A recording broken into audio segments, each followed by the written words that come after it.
What's up everyone, this is King Audio. Thanks for tuning into the video.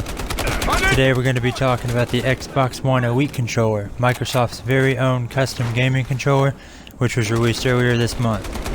I skipped making a first impressions video over the controller because I really wanted to spend some time with it, experience all of the possibilities that the controller contained, and give it as thorough of a review as possible. So I've been gaming with the Elite controller since its release, and first off, I love the look of it.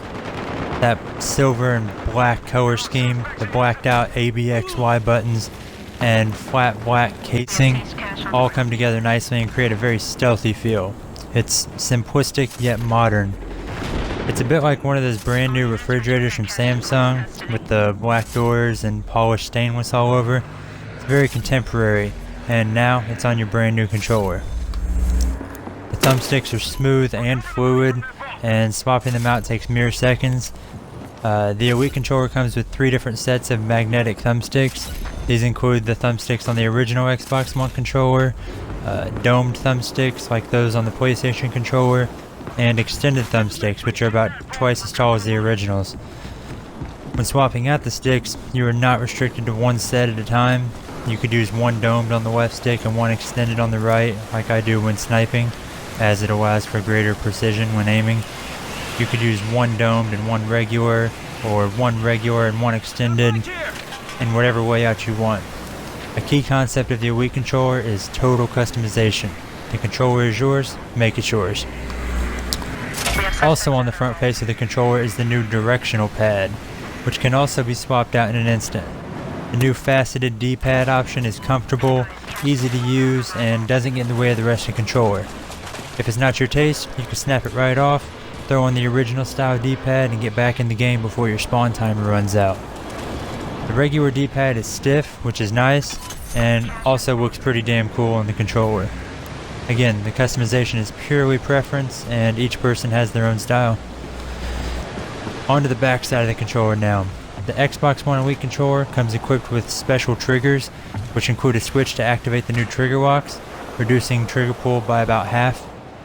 This means that instead of pulling the trigger all the way down, it'll stop halfway through the motion and engage as if you pulled it all the way back. This is immediately effective when firing single shot weapons in rapid succession, but there are cases in which it doesn't apply. For instance, in Battlefield 4, some single shot weapons require full trigger depression or will not shoot at all. This means if you have the trigger locks engaged and pull out a revolver, you can pull that trigger all you want and it will not shoot. In certain racing games, having trigger locks on will only allow you to accelerate slowly, as the full motion is not completed with the locks engaged. Okay, drive this thing. But with a few exceptions, the trigger locks are an amazing addition to the Elite controller. They're comfortable, convenient, and easy to engage with the simple flick of a switch near your finger. However, they are much more difficult to disengage if the upper paddles, which I'll get to, are installed on the controller, due to the close proximity of the two. Simply put, with the upper paddles on the controller, you can flick the trigger lock switch down without looking, but to bring the switches back up, you have to get your finger in between the paddle and the switch. It's not a deal breaker, but it is something to think about when using the controller. Finally, we reach the paddles.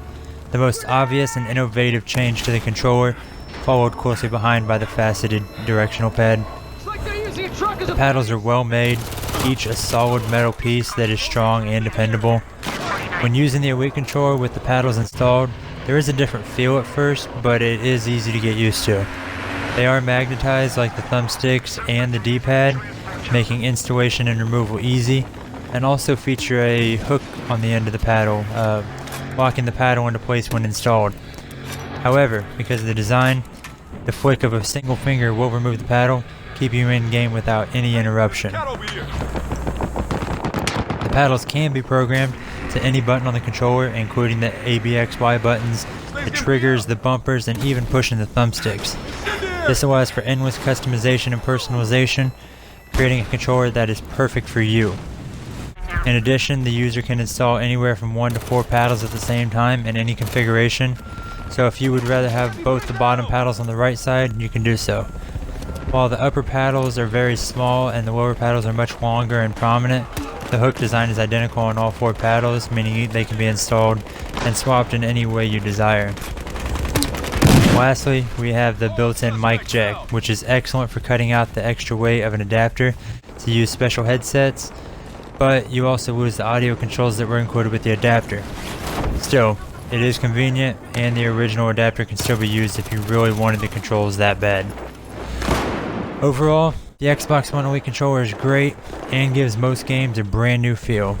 It's fun to use in racing games like Forza, sports games like Madden, and is excellent in first-person shooters such as Battlefield, Halo, and Titanfall.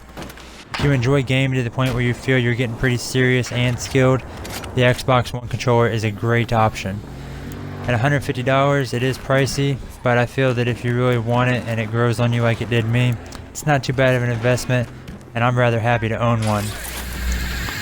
That's all I've got for the Xbox One Elite controller review, so if you enjoyed the videos, hit that like button to let me know, and feel free to comment below with any feedback or suggestions you may have for me.